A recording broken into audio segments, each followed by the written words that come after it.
Hi, Charmaine from Smarter Selling. Today's topic is business development and LinkedIn. Now, isn't LinkedIn just absolutely amazing?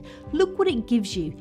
Every single thing that person talks about is what matters to them. If you want a surefire way of knowing what motivates them, what inspires them, where their beliefs are, where their values are, it's all written there publicly for you to see. So have a think about that next time you look up a client. Sometimes I'm asked, is it okay for them to know that I'm looking at them? And I think, well, that's absolutely fine. Aren't you going to do business with them? What's shady about that? When you reach out to them on LinkedIn, it's expected. It's a business forum. They're expecting you to reach out and say, hi, I've just seen you write about this, or that your company's just done that. How can we help you get there?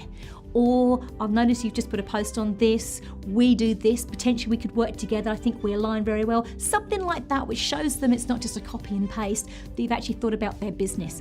But if you're not on LinkedIn yet and your customers are, then get yourself on there, because your customer is screaming everything they care about in their LinkedIn profile. If you found this tip useful, then do share. And if you want to make a comment, then do so below. And if you want more tips on how to use LinkedIn and other forums to grow your business fast, then subscribe below. This is Charmaine from Smarter Selling. Until next time.